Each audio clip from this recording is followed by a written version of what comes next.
Huddle Up Podcast is sponsored by Arena Eats. Log on to the website arenaeats.app, that's arenaeats.app, for the ultimate fan experience. At your favorite sports venue, Arena Eats mobile app, pre-order, express pickup, and in-seat delivery. How do you place your order?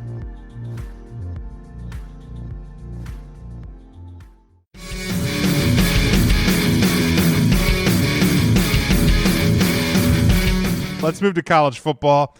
I have 3 games on the schedule for this weekend. I would have had 4, but Baylor can't get control of their COVID situation.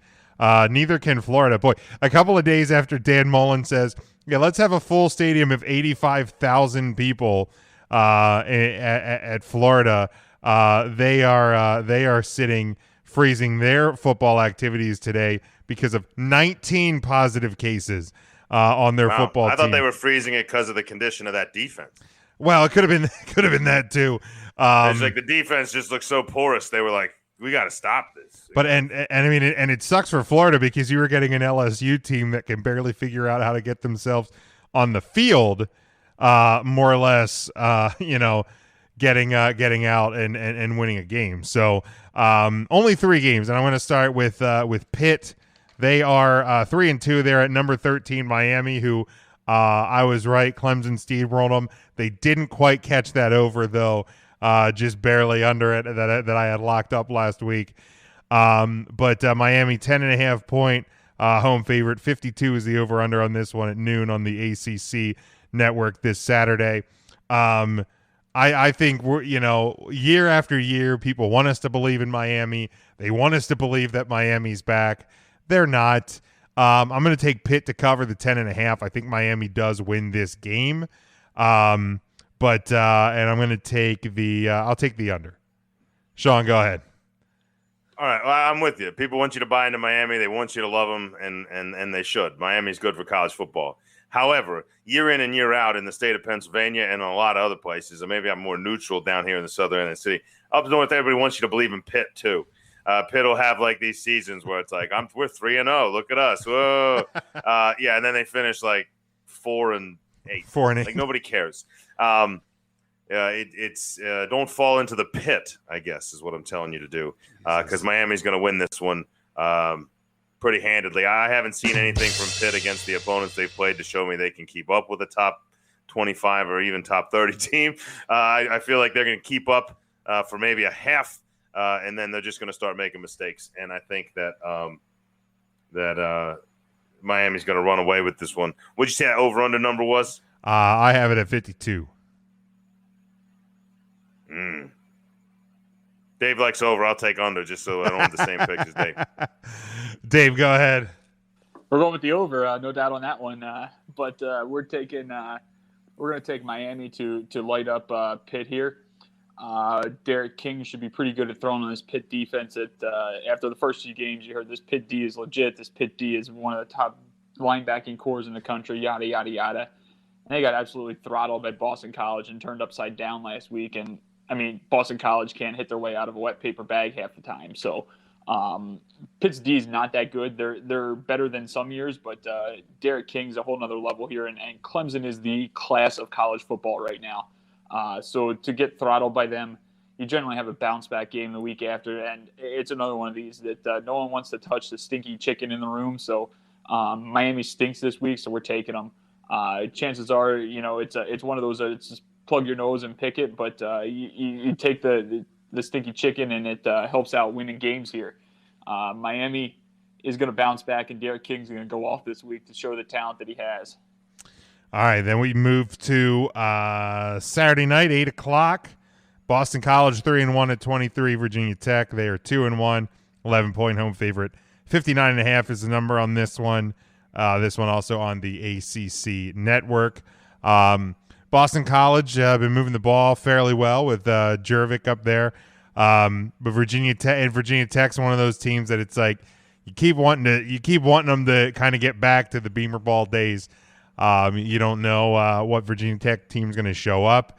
But I think defense for Virginia Tech is gonna override here. They're gonna win outright. I'm going to take Boston College to cover the 11, but I will also take the under 59.5 on this game on Saturday night. Sean. Yeah, I don't. I mean, if I just made fun of Pitt and said don't fall in the pit, the only quality win Boston College has is a 1-point win against Pitt.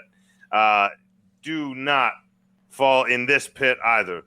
Despite their half-game lead over Virginia Tech in the conference, believe the number in front of Virginia Tech. That ranked number versus an unranked number is pretty accurate this time.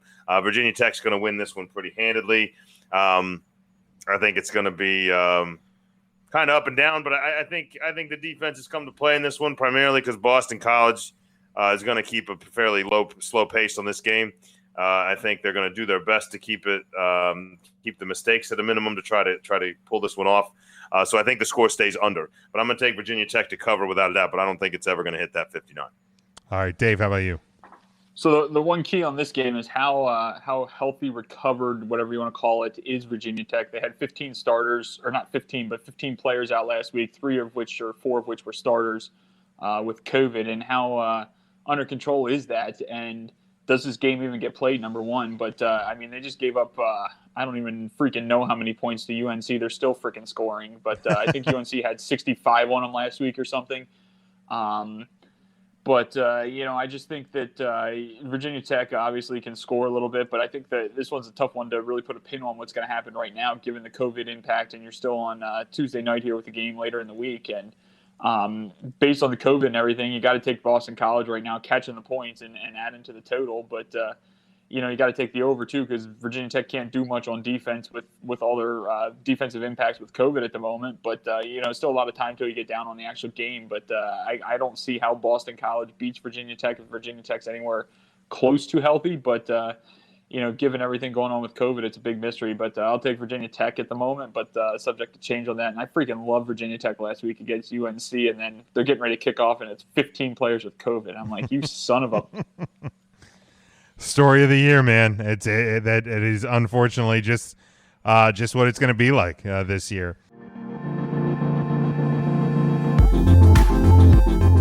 Huddle Up Podcast is sponsored by Arena Eats. Log on to the website arenaeats.app, that's arenaeats.app, for the ultimate fan experience. At your favorite sports venue, Arena Eats mobile app, pre-order, express pickup, and in-seat delivery. How do you place your order? And then finally, we moved. I got 4.5, and it closed at 3, and it wasn't a winner. It pisses me off. We obviously moved to the biggest game of the weekend, probably one of the biggest games in college football this season. Number 3, Georgia. They are 3-0.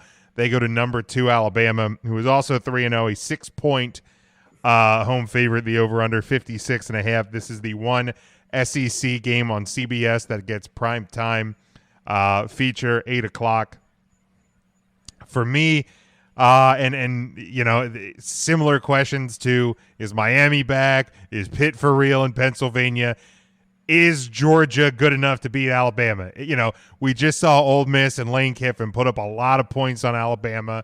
Probably one of the worst defensive performances we've seen out of Alabama in the Saban era, maybe. I mean, that was bad. That was very uncharacteristic like Alabama. They were on the road. They come back home. So now the question is, which one of these teams is for real? Are they both for real? Are they both kind of pretenders? I may get egg on my face on this one. I'm taking Georgia outright. They're going to pull the upset. They're going to go into Alabama. And it's a big-time SEC game, so obviously we're taking the over, and you can... You better lock it up. You better lock it up. No, you lock it up. You lock it up. Lock it up. Lock it up. Yeah, You're locking Georgia up. I'm locking Georgia up. Look, man, I like everything I've seen from Georgia. I think Georgia is incredibly for real. I think this might be one of the better Georgia teams we've seen in the last few years. I also think it's one of the better running backs we've seen from Georgia in the last few years, and that says a lot. I think they have one of the best fraternity fictional movie names at quarterback I've ever heard in my entire life in Stetson Bennett. So there's no reason to not like Georgia, except that you're playing against Alabama after a week where they could have, maybe, might have, people thought was going to lose. I think a little bit of that is whether any team wants to tell you or not, in college football especially, where you can't afford to lose a game. When you have a big game following what looks like a mediocre game, you're doing some prep for that next game. And I think it almost cost Nick Saban and the team because I think Ole Miss came to play. It didn't. Everything is fine now. The ship is righted. And I got news for you. With a full week to get ready for Georgia and to finish what they started in the middle of their previous week's prep, I think Georgia's going to put up a heck of a fight. And I think this is going to be a low-scoring game, at least from what we've seen. And I told Big Jim in the middle of the week that I would never take the under in any conference based on what I've seen. I'm going to change my mind. I'm going to take the under here, and I'm going to take Bama. And you can lock that up. You better lock it up. You better lock it up. No, you lock it up. You lock it up. Lock it up. Lock it up. Dave, what do you got? He's got no audio. That's what he's got. I'm too dumb to take the mic off. I'm so excited to talk about this game. Man, this game is going to be freaking the college football game of the year, and I am freaking excited for it. You dumbass. Hey, thanks. We got Stetson Bennett with Georgia. Obviously, he's looked okay. He really hasn't looked all that great. He said the right things, to show the leadership and all that. Georgia, my question and concern with Georgia is, can they really exploit Alabama the way that Lane Kiffin did with his Ole Miss team here? And I don't think that they quite have the offensive weapons. I think that what they do well is running the ball in the trenches, and I think Alabama is going to be able to stop that with their D-line and be able to get pressure on it. And I don't think that Bennett's going to have enough time to exploit the Alabama secondary, which could potentially be a weakness. But this Alabama offense is something that's completely under the radar this year. This offensive team is absolutely loaded with Mac Jones. Mac Jones is a true Heisman contender. Alabama should just be able to freaking run up and down I don't want to say run up and down the field, but they should be able to absolutely move the ball in Georgia at will here, relative to anything that we've seen so far. I mean, Tennessee, I think it was this past week, put up 20-something against Georgia in the first half. But granted, they got goosed in the second half. But, I think that this Alabama team is under the radar for an Alabama team, which is something that we haven't said in how long.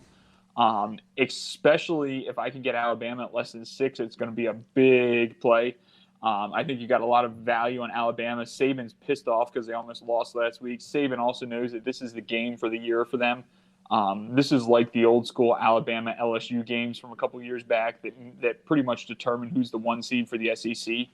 I think that Alabama wins this by 2+ touchdowns. I think that this game's not going to be close. I think Georgia is really good this year, and I have a Georgia future on 10-1. I got them at, but I think that Alabama and Clemson are just the absolute class of college football right now, and I would love to see the two of them play again. But definitely going with Bama here, and I'm going to go with the over on the moral that I think Alabama's going to put up a ton of points, and I think Georgia's going to get to 17 to 20-ish, but I think Bama's going to be well into the 30s on this. So, wow. Jim, you can lock it up that Bama's going to win not only by the spread but by double digits. You better lock it up. You better lock it up. No, you lock it up. You lock it up. Lock it up. Lock it up. Wow. Here's another Le'Veon Bell. Here's another Le'Veon Bell stat. With the Steelers, 6 years, 1,229 carries, $16 million. With the Jets, parts of 2 years, 251 carries, $28 million. Wow. Yeah, it's another wow. Wow. Yeah. $35,000 per rushing yard with the Jets. $35K. Wow. Just raked them over the coals, man. Just absolutely. Love the wow. Just absolutely raked them over the coals. You got to use that sound more. I should. Wow. I'm going to just beg for it at times. Just, wow. Yeah.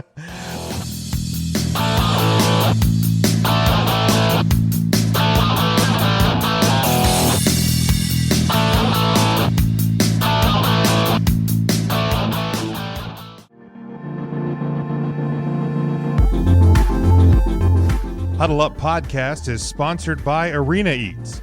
Log on to the website arenaeats.app, that's arenaeats.app, for the ultimate fan experience. At your favorite sports venue, Arena Eats mobile app, pre-order, express pickup, and in-seat delivery. How do you place your order?